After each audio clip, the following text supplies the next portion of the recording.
Welcome to this episode where we'll explore the resurgence of Mu'tazilite thought in the modern era, a movement often referred to as Neo-Mu'tazilism. While Mu'tazilism, with its emphasis on rationalism and reason, was suppressed in the early centuries of Islamic history, its ideas never entirely disappeared. In the late 19th and early 20th centuries, both in India and Egypt, a new generation of scholars and reformers began to revive Mu'tazilite ideas, where they sought to reconcile Islamic thought with modern intellectual challenges.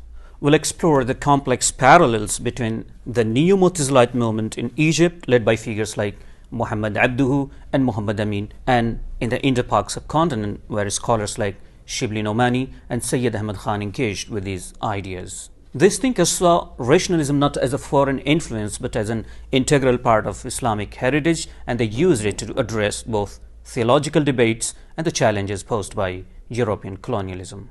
Around 1,000 years before Islam encountered European rationalism, it had already faced a similar intellectual challenges within its own community as well. And after the rapid expansion of Islam into Syria, Iraq, and Persia, a cultural fusion took place that was remarkably successful. However, the Mu'tazila, a theological school of thought that emphasized reason and rationality in interpreting Islamic teaching, was eventually defeated by more conservative and traditionalist group around 850. And as a result, the Mu'tazilite doctrines, along with their scholars and writings, were largely suppressed and disappeared from the mainstream Islamic world. Their ideas survived only in isolated regions like among the Zaidi community in Yemen. In the Indo-Pak subcontinent, the prominent scholar Shibli Nu'mani once remarked that without a few scattered references, we might never have known about the existence of Mu'tazila. In the Arab world, Muhammad Abduh, a key modern Islamic reformer, revived some of the Mu'tazilite ideas. He used their rational arguments to defend Islam against the accusations from figures like the French minister Gabriel Hentox and the Arab Christian Farah Antoun, especially countering the view that Islam was fatalistic and anti-science. However, despite his clear affinity for many Mu'tazilite teachings, Abduh avoided explicitly naming the school in the positive light due to the fear of backlash from the religious traditionalists.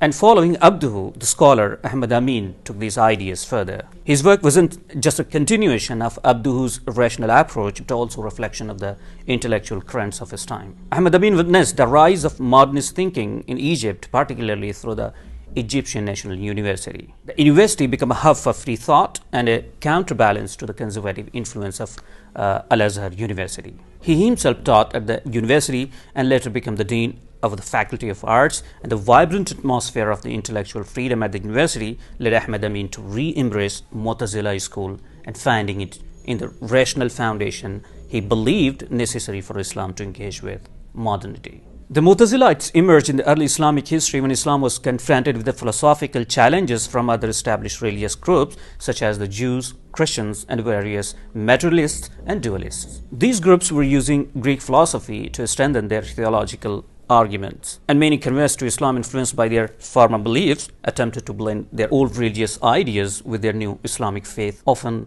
unintentionally.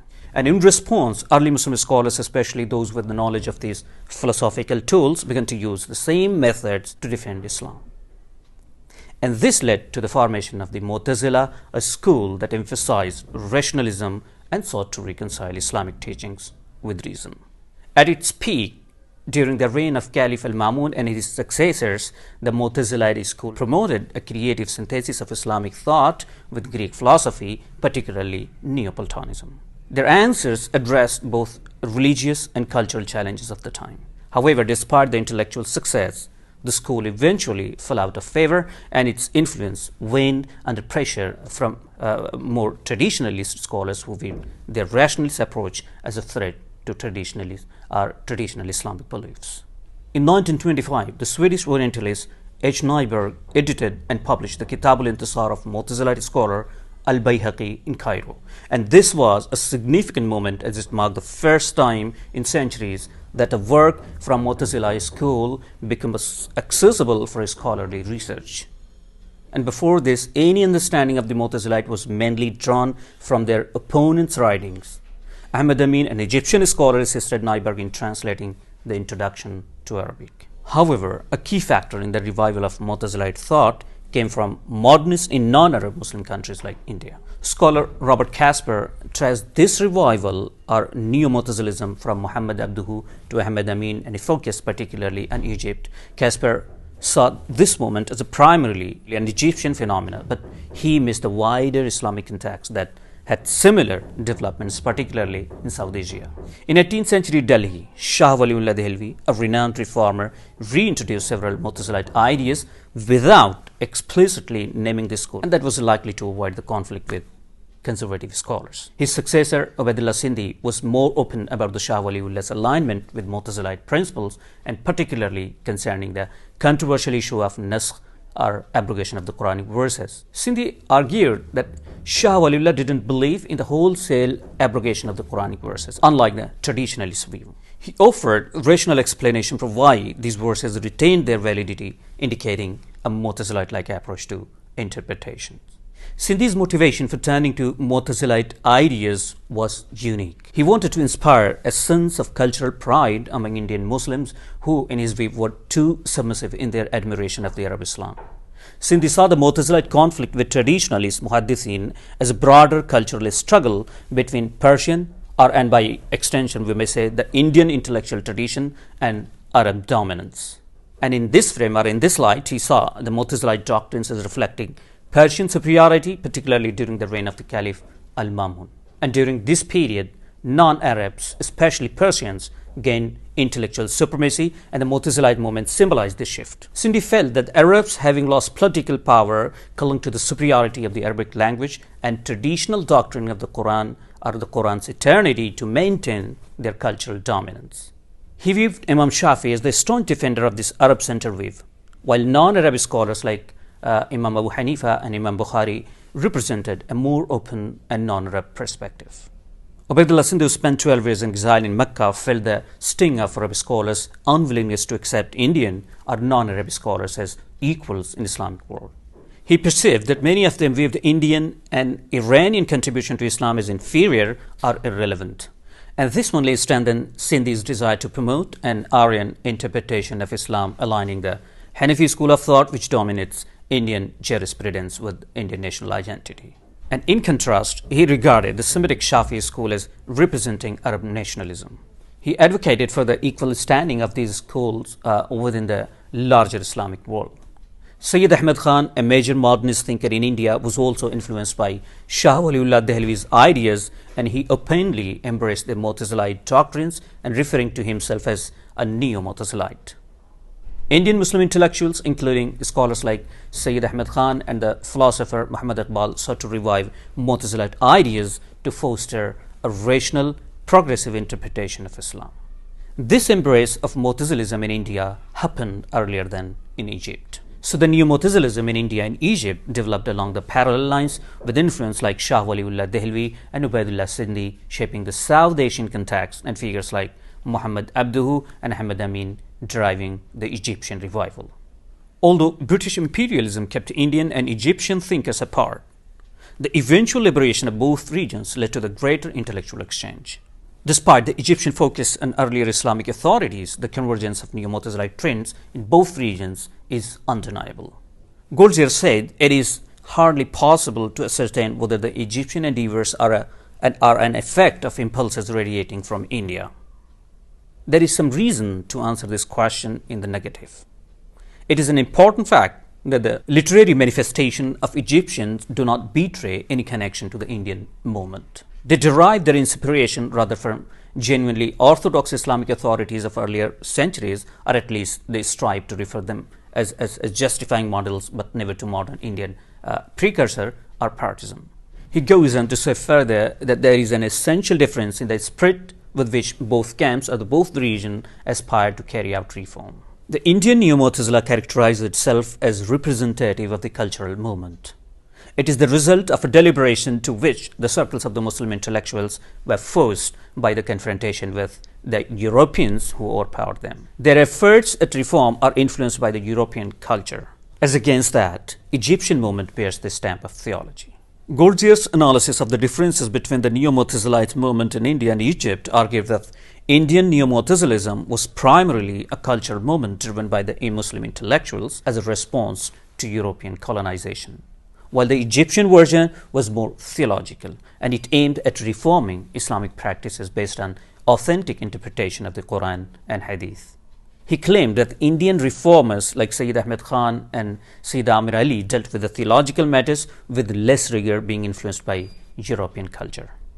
However, this perspective is criticized as oversimplified.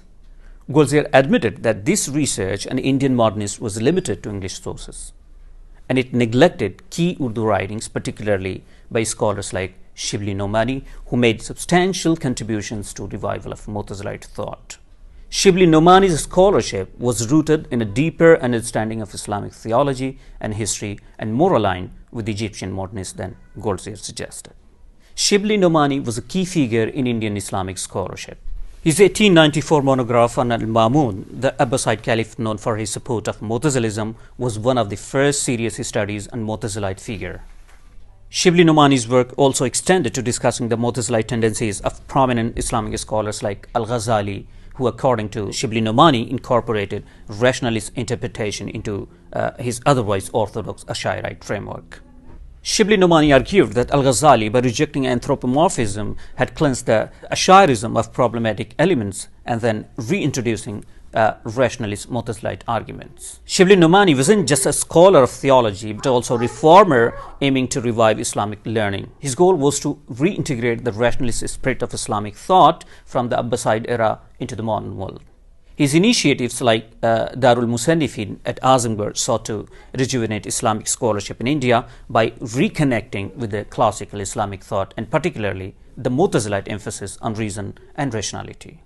Shibli Nu'mani's efforts also had echoes in Egypt, where he maintained contact with Egyptian reformers like Muhammad Rashid Rada and Muhammad Farid Wajidi. His influence extended to Jurji Zaidan Tarikh al-Tamaddun al-Islami, which was one of the foundational texts of the modern Arabic cultural historiography.